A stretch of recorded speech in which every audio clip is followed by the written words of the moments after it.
A couple of announcements to make. The first one is because of some things that have happened in our group and at the church. Well, it sounds bad, like I'm setting something bad up there. It's not that bad. We're thinking about having a quick little 30-minute, 7:30 a.m. to 8 a.m. at the end of Men in the Word, kind of refresher course about CPR and emergency training, I guess you could say. If you think you would be interested in that, let your group leader know about it, because if no one is, we won't do it. But if so, we may try to, I'll talk to Harry Evans and maybe we'll try to organize something to do in March or April near the end of our semester of Men in the Word.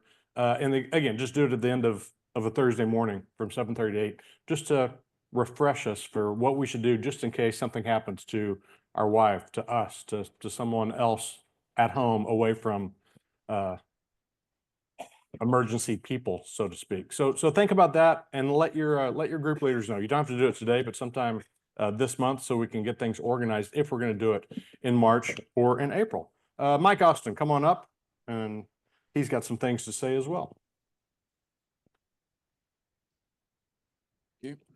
Good morning. I would like to just say a few words about, some of you, the last 2 Sundays may have seen the table out by Covenant Hall, but Covenant is in the process of rolling out cancer care ministry. Jill Williams and Leslie Bagby went to Atlanta and went through some training, brought that back, and have trained a group of 9 people in the church. Patrick Schmidt, I don't see him here. He's on the team. The idea is that we will be one-on-one care, walking with people who are going through the cancer journey, helping them, pastoral care for them through that process. But we will also be, through those people, helping people who need it, get in contact with people who are willing to provide various services in the church. There's one of these at each of your tables, except one. I forgot to bring mine, thanks to Larry. His wife, Deb Reber, is also on the team. There's a QR code on here where you can get more information, but the things that we're asking people to sign up for, if they're available and willing, are things like being able to provide meals, be part of a team that helps with yard work, writing notes of encouragement, being on standby for any other kinds of things that might be helpful to a family or a person going through that cancer treatments journey. And then also they will be training up another group of cancer care ministers in the fall. So if that's something that you're interested in, you can go to the webpage, or you can contact me. You can contact Jill Williams, Leslie Bagby. We'd be glad to give you any further information, answer any questions you have. Also, if you know of someone who is going through the cancer journey, they've had a diagnosis, they're going through treatment, those kinds of things, and they need that kind of support. Now, we have at current count something like between 30 and 40 members of the church who are in the cancer journey. They've been diagnosed, they're having treatment. We have lots and lots and lots of other members who have been through that, and that's now part of their past, and they're moving forward. I know there's several of us in this room. Leslie, Nelson Mann and I have both been through a throat cancer journey, as you probably know. But we're talking about people who are actually in that process right now. Some people don't need the additional support. They have a good support network around them. They have family, they have close friends. But if you know of someone like that, get them in touch with Jill. Jana Harrison is Jill's assistant. They can get hold of her. Like I said, myself, Leslie Bagby, reach out to Jill Williams. This is a powerful, wonderful thing that Covenant is doing. Wanted to make sure you knew that it was available and get the word out. Thanks, Mike. Thank you, Mike. Good to know. Good to know. I'm wearing the Red Sox today. I have to tell you the truth. I was going to wear a Lakers jersey, not to brag about the Lakers stealing Luka away from the Mavs and to talk about the Mavs troubles right now. But I was going to tell a story about how the Lakers don't have a center basically right now. And they thought they were going to get one, and then the trade fell through, and now the trade deadline's gone. I was going to tell a funny story about me being a center, but instead, Alex Bregman of the Astros signed with or apparently reportedly agreed with the Red Sox late last night. So I decided, okay, I'm going to wear a Red Sox because that's a timely news story. My old news background comes through. I've got to tell you something about that. He's signing apparently for $40 million a year, which is almost as much as the entire A's team makes, which is amazing. 1980 was the first year that any major league player made $1 million a year. So in 45 years, look how much it has changed. Before we sing, Dr. Volk is back on a different piano. We have missed him the last 2 weeks, not because he wasn't here, but because the piano, the big piano, isn't working. We appreciate you. It's not the same without you playing the piano. So thank you. Let's stand and let's sing.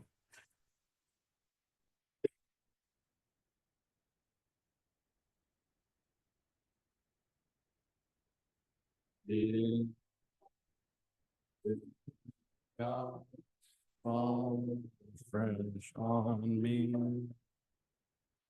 Speak about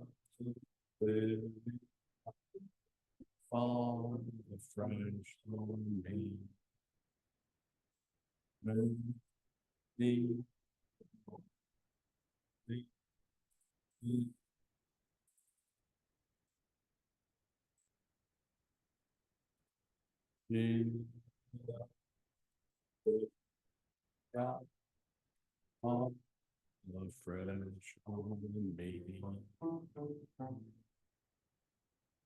Let's pray. Oh, Heavenly Father, thank you so much for all that you do for us. We appreciate you, we love you, and we try to live our lives like we love you. We bless everything in your name. Amen.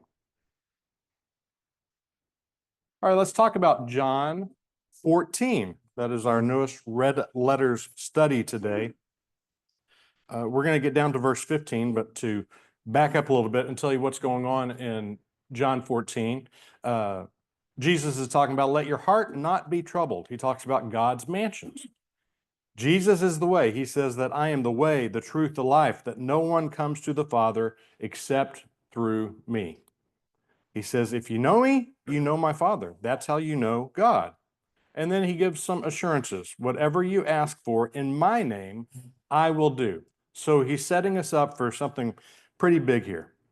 As he says in John 14:15, short and sweet, if you love me, you will keep my commandments. If you love me, you will keep my commandments. And this is a theme that continues throughout the next couple of verses, because in John 14:21, he says, he who has my commandments and keeps them, it is he who loves me. In verse 23 of 14, he says, if anyone loves me, he will keep my word. In 15:10, he says, if you keep my commandments, you will abide in my love. And finally, 15:14, he says, you are my friends if you do whatever I command you. He's being very direct about his commandments. Now, what does he mean by that? It's the New Testament. He's not talking about, or we don't think, he's talking about the 10 commandments from the Old Testament. His main commandment, of course, is love one another, to believe in him. And he has some other commands, I guess you could say, throughout the Bible. So I guess he's talking about everything that you need to do what he says, because that's what a Christian's going to do. If you're living the Christian life, you follow his lead and live your life that way. Sounds simple, doesn't it?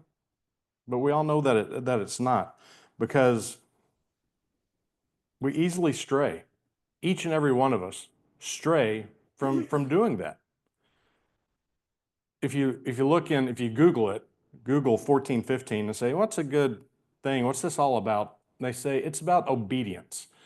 And no offense, but I hear obedience and I picture, a mom or dad shaking their finger at you and saying, you need to do it this way. And I love all of you, but I have a feeling that that's not going to work with you. I just don't think, for most of us, that wouldn't work. I'm going to call it, live your life like you love him. Live your life like you love him. I want you to think about that for a second. How do you live your life? Do you live your life the way that Jesus would want you to live? Do you live your life in his way, following his commands, what he wants you to do? It's hard to do, isn't it? This is the pot calling the kettle black because I fail each and every day at that. But I try to find success each and every day. But we all try to get better.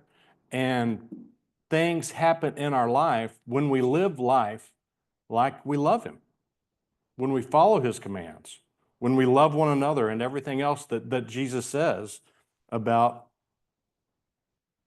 following in his footsteps, following his path. There is richness there. Bless you. There is richness there, but it's hard to get there sometimes because we get so distracted because I know, and I think I can speak for everyone. And boy, if you haven't done this, then I'm amazed and have incredible respect for you. But so many of us at some time or another in our lives, maybe throughout our lives, we try to fake it. We try to be a little smarter than we really are, a little stronger than we really are, a little more in knowledge of different subjects, different topics than we really are. We're not real. We're not living our life the way God has made us, because God created us.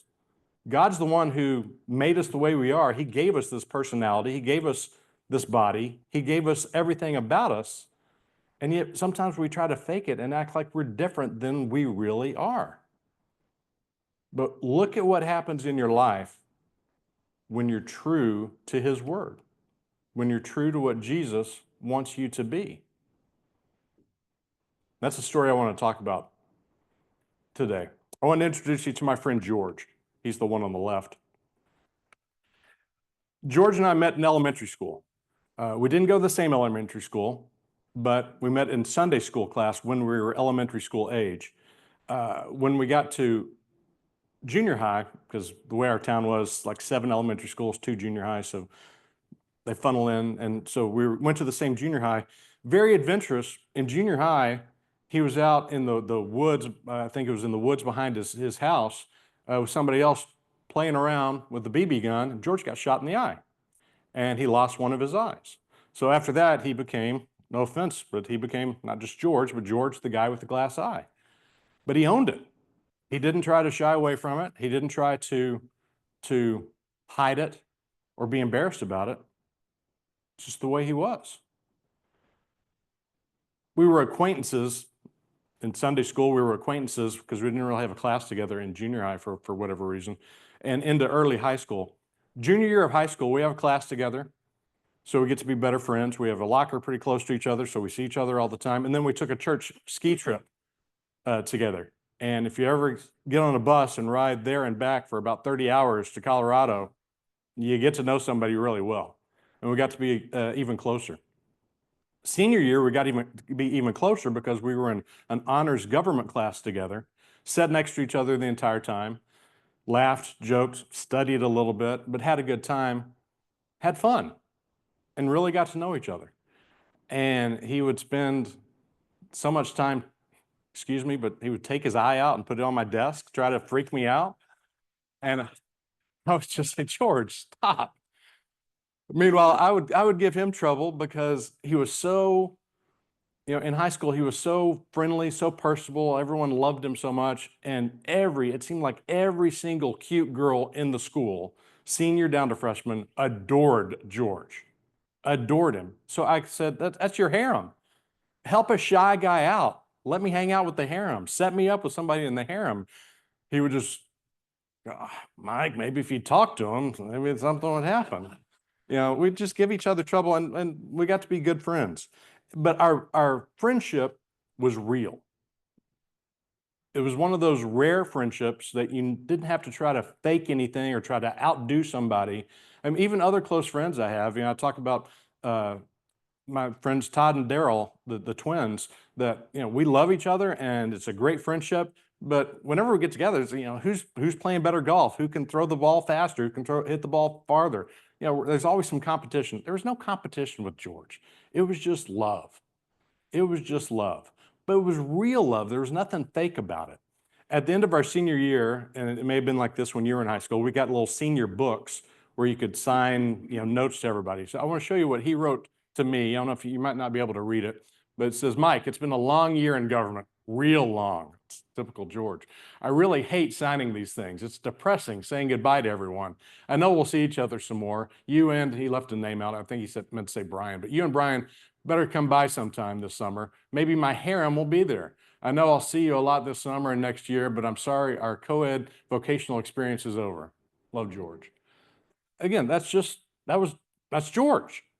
And, you know, while so many other people would, no offense, I mean, I probably did it too at times, but you write some mushy, oh, life has been so great, I'm going to miss you. So, you know, it's just, yeah, hey, we'll see each other.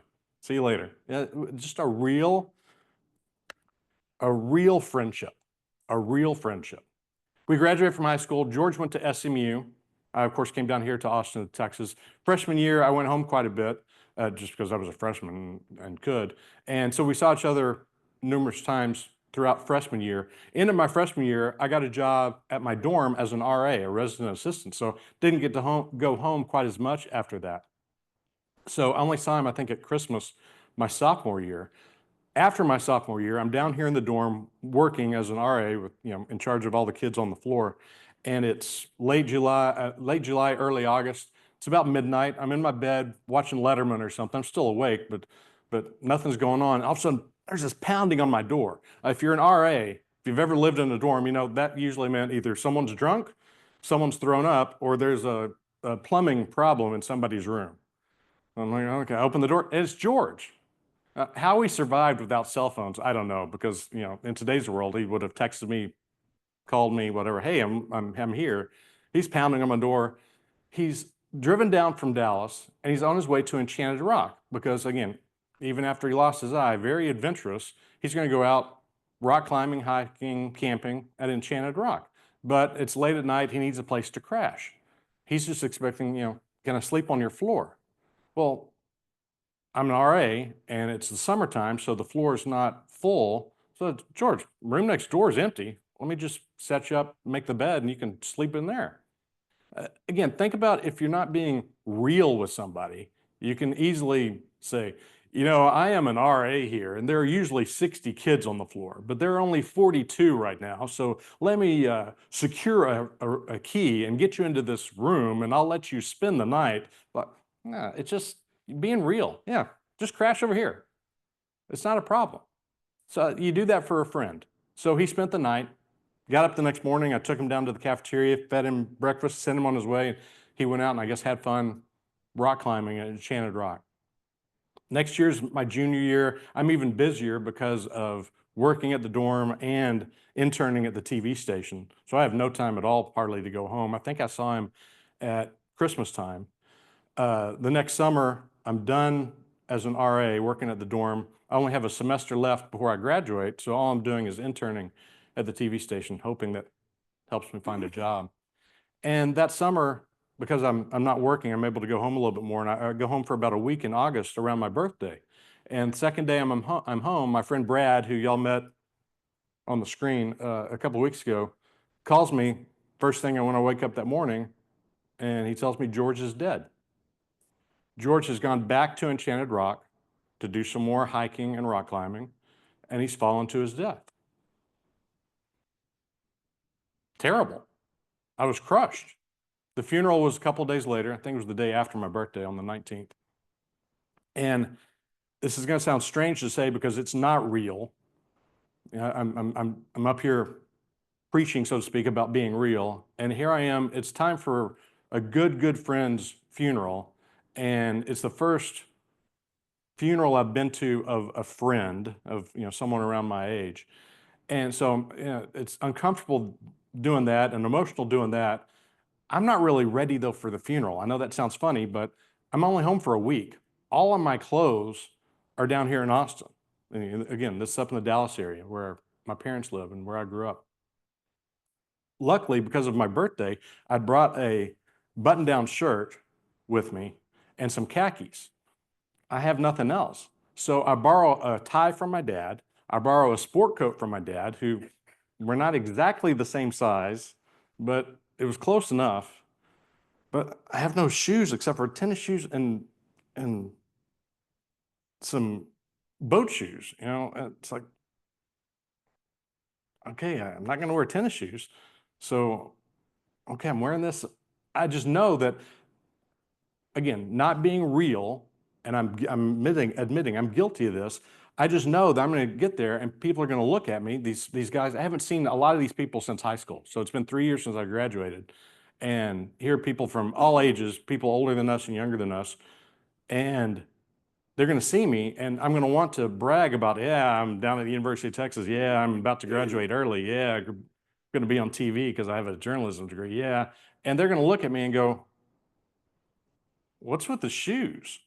Why are you wearing khakis to a funeral?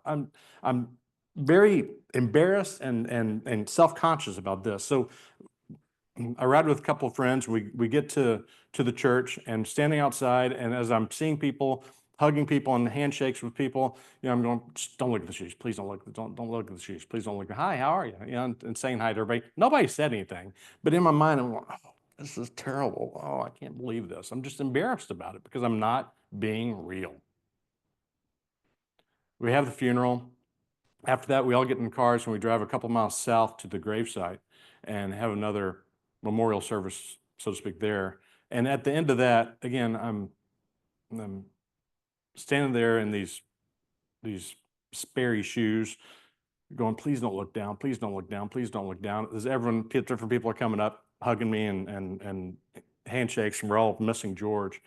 And the girl on the right, her name is Dina, and she was a good friend of mine, good friend of George's. And I know it was a tough losing George. I knew it was tough on her. And she starts to walk up. And again, part of me is thinking, she's a good friend. She's going to say, "I can't believe you're wearing those shoes." But she didn't. She came up and she gave me this huge hug with no words. And her face is over here, and I'm hugging her. And it was just, we're standing there in silence, hugging each other. And out of nowhere, she says, "George always wanted to be like you. George always wanted to be like you." It gives me chills just saying it today. And it's probably the most impactful thing that anyone has ever said to me, especially out of nowhere when I wasn't expecting it. Because if it happened today, and this may come out wrong the way I say it, if it happened today, then the person that you're talking about, whether it's George or anybody else, it's like, okay, well, maybe they knew I was on TV for 30 years and they wish they had been on TV. Maybe they know about all the games I got to go to and they wish they'd gone to some of those games. Maybe it's because I have an incredible wife. Maybe it's because I have two great kids. Whatever it is, it's understandable, sort of, that, okay, maybe they'd want to be like me. This is 37 years ago. I just turned 21 the day before. I've done nothing. I was a nobody in my mind. I thought that big things were coming. I was sure that job with ESPN was around the corner. But what have I done? And yet, Dina tells me that George said he always wanted to be like you. And that proved to me that I lived my life like I love him. I lived my life like I love Jesus Christ.